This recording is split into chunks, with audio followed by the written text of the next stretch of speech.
Hola querido amigo, bienvenido a nuestra serie de Evangelios Paralelos. Hoy el episodio 113, enero 10 del año 2025. Puedes imaginarte esto, el año 2025. Bienvenido a nuestra serie y hoy vamos a leer de la Nueva Versión Internacional tan solo un verso. Y leemos en el nombre del Padre, del Hijo y del Espíritu Santo. Por favor, Señor, dirígenos en este estudio. Amén. Gracias, Yeho. Pon la escritura en la pantalla. Juan capítulo 5, verso 1. Jesús subió a Jerusalén, pues se celebraba una fiesta de los judíos. Vamos a hablar qué pasó entonces. El Señor estaba viajando y en sus viajes decide ir a Jerusalén porque había un festival judío. Hoy vas a aprender el punto de vista cristiano acerca de los festivales judíos. Para ello voy a empezar con algunas definiciones. Por ejemplo, cuando hablamos de Israel, lo tienes que ver de varias perspectivas. La primera es que como país es una democracia parlamentaria. Hay países que son dictaduras, como Norcorea, Corea del Norte, como China, por ejemplo, y otros países en donde hay un dictador. Allí no hay elecciones. Pero hay otros países en donde hay un rey, una monarquía, y hay otros países que son monarquías democráticas. Hay un rey, pero hay elecciones. Israel, no como los Estados Unidos, en donde tenemos un presidente. Es una república en donde hay un presidente electo. En Israel existe un primer ministro y él es la cabeza del parlamento. Por eso se llama una democracia parlamentaria. Este país fue fundado en mayo 14 del año 1948. Ahora, como punto de referencia bíblica, Israel es la nación que inició con Abraham, Isaac y Jacob. Es lo que nosotros leemos en la Biblia, ¿no? Cuando decimos la palabra israelí, nos referimos a un ciudadano del Estado de Israel. ¿Comprendes? Pero israelita es un término que se utiliza para referirse a la gente de la nación ancestral o sus descendientes. También les conocemos a ellos como hebreos. Es un término muy similar. ¿Comprendes eso? Ahora, judío es un miembro de los descendientes judíos o es alguien que está convertido al judaísmo. Todas estas palabras son importantes. ¿Por qué? Porque tenemos que entender la diferencia entre una cosa y otra. Por ejemplo, cuando decimos judaísmo, ¿de qué se trata? Es una religión que cree en el Dios de Abraham, Isaac, Jacob y Moisés. Moisés escribió la ley. Quiero que sepas que como ser humano, nuestro Señor Jesús fue un israelita que practicó el judaísmo, pero lo revolucionó, creando el movimiento conocido como cristiandad, al cumplir las profecías acerca del Mesías. Y eso es lo que hace la diferencia entre nosotros y muchas religiones, incluyendo el judaísmo. Porque las personas que son judías practicando el judaísmo siguen esperando la venida del Mesías. Nosotros los creyentes, los cristianos, reconocemos que el Señor Jesucristo es el Mesías. Él vino y cumplió las profecías, todas las profecías acerca del Mesías, y eso es lo que nos hace cristianos. Un cristiano es alguien que cree que Jesús es el Mesías. Mesías, una palabra hebrea, Hamashiach, que significa el único hijo, el ungido. Es como la palabra griega Christos o Cristo en español. El único hijo de Dios que vino a salvar a la humanidad. Un cristiano es alguien que cree que Jesús es el Hijo de Dios. Como cristiano, tú crees en la Biblia y en la divina deidad de Jesús y en la Trinidad.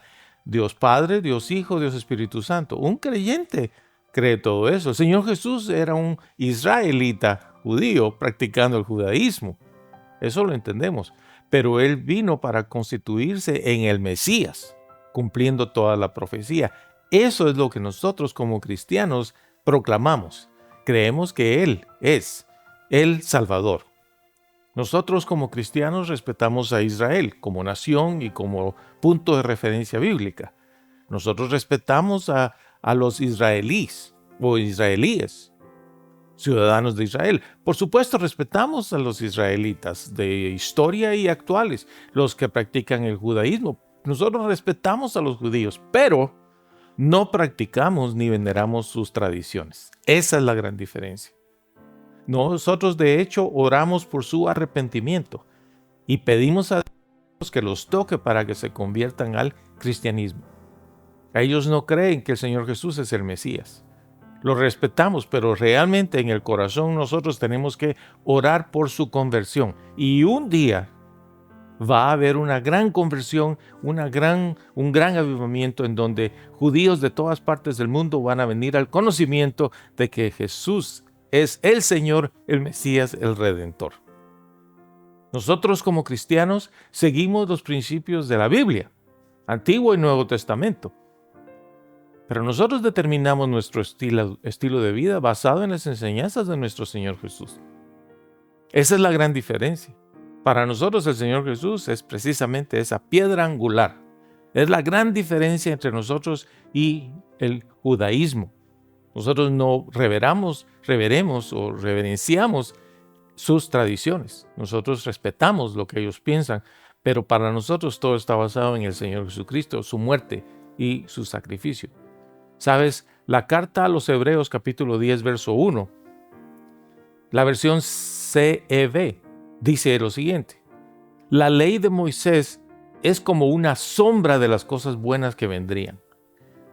Esta es una figura, no las cosas en sí mismas, porque no pueden darle libertad a la gente acerca de sus pecados por medio de los sacrificios anuales.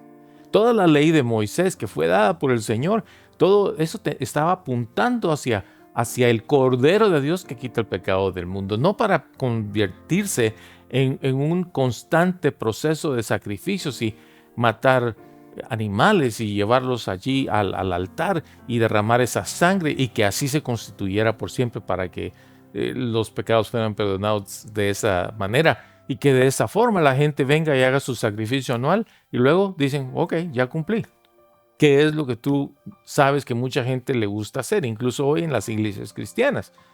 Hay quienes solo van a la iglesia para Navidad, otros solo para Semana Santa, otros solo para funerales y para bodas, en fin. Pero muchas personas opinan así, dicen, si solo hago esto, ya estoy a cuentas con Dios y ya estuvo, se acabó el problema. Pero la realidad es muy distinta. El pecado no puede ser eliminado solo porque se hace una ceremonia, una especie de sacrificio. El pecado no es limpiado de esa manera. De hecho, ¿sabes qué? El apóstol Pablo, que era un israelita, él era un judío practicante y no solamente practicante, él también era un fariseo, líder de los fariseos, entrenado, capacitado por fariseos específicos. Gamaliel, uno de ellos, le enseñó a Pablo la doctrina judía. Él la conocía muy bien. Y como tal, él estaba en contra del Señor Jesús. Y los persiguió e incluso fue parte del primer caso de asesinato de un mártir cristiano, Esteban.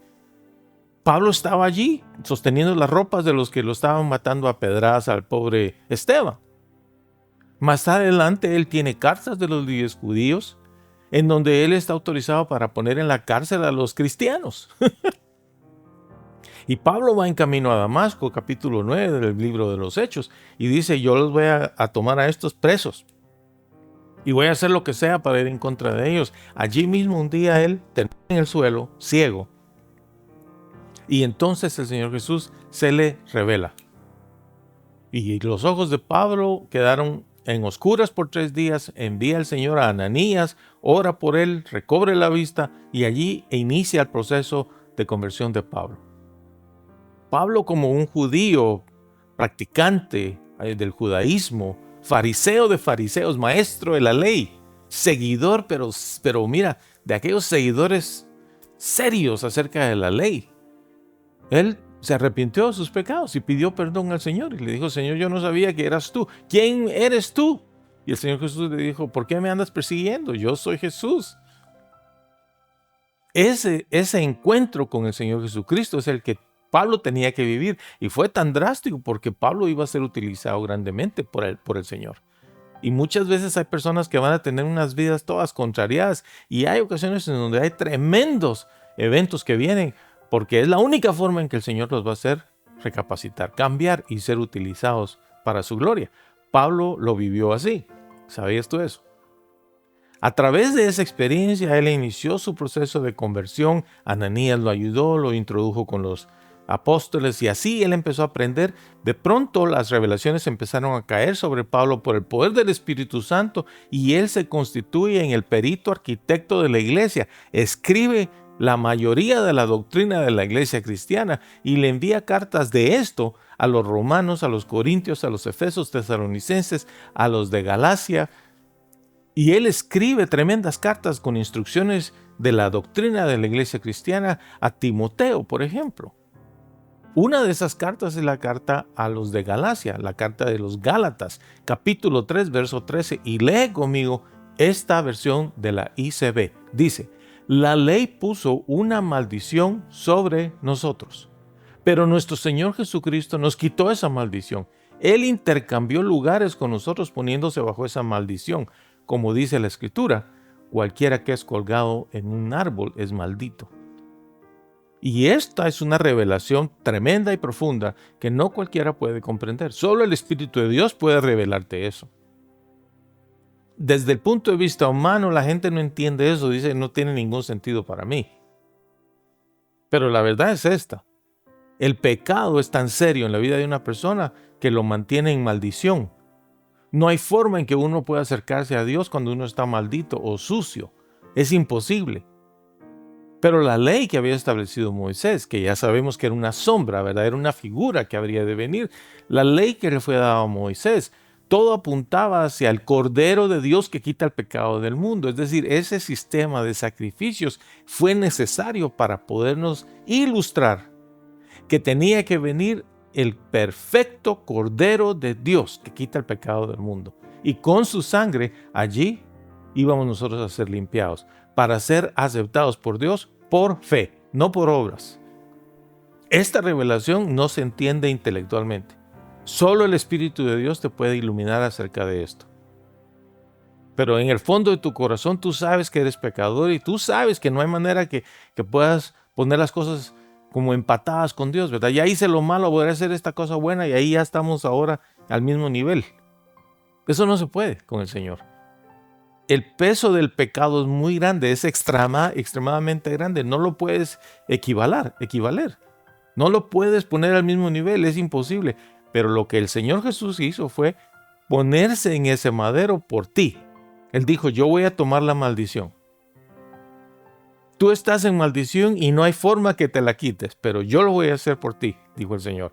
Yo voy a morir en el Calvario por ti y así yo tomo tu lugar, yo tomo esa maldición. Fíjate el amor del Señor Jesús. Dijo: yo tomo tu lugar, yo muero maldito. Fíjate, para salvarte, para redimirte. El Espíritu de Dios te puede revelar esto que te estoy diciendo. Allí es cuando ocurre el milagro que tú ves qué tan pecador eres, qué tanto amor el Señor Dios tiene para ti. Es el amor y la misericordia del Señor. Eso es lo que nosotros oramos por los judíos y también por los de China y también por los de Rusia y los de Malasia y de Australia y de Panamá. Por cada persona del mundo, aquí en Texas o en cualquier otro lugar. Que la gente pueda ver que son pecadores y que necesitan al Señor Jesucristo. Solo el Espíritu Santo puede hacer eso por una persona. Yo espero que hoy el Señor te haya iluminado y te haya hecho comprender cómo es de importante que respetemos a Israel y al judaísmo y entendamos sus fiestas y entendamos sus tradiciones, pero no porque lo vamos a practicar. Todo eso era una sombra, era una figura de lo que tenía que venir a darse en la persona de nuestro Señor Jesucristo. El nombre que es sobre todo nombre.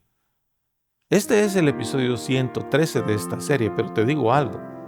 El Señor Jesucristo murió, estuvo haciendo cosas que un día te voy a explicar por 3 días y luego vuelve a la vida. Y cuando vuelve a la vida, en Mateo 28, el Señor le da la gran comisión a los discípulos y les dice: miren muchachos, quiero que vayan y hagan discípulos a todos lados. Bautícenlos y quiero que les enseñen las cosas que yo les he enseñado. Y esto es lo más importante para un creyente. Aprender las enseñanzas del Señor Jesucristo. Nosotros contamos con una cantidad de videos de enseñanzas en todas estas plataformas porque nuestro deseo es, número 1, que comprendas la necesidad de arrepentirte y que veas la grandeza del Señor Jesucristo. porque este es el inicio de tu vida cristiana, pero no es suficiente. Tienes que adentrarte en el conocimiento de sus enseñanzas para que camines y vivas en ese estilo de vida que agrada a Dios. Por fe en el Señor Jesucristo somos salvos. Por fe obedecemos. Por fe hacemos lo que Él dice. Por fe actuamos de la forma que actuamos para que en todo sea el Señor Jesucristo que se lleve la gloria y la honra por siempre. Gracias por estar aquí. Te veo la próxima semana.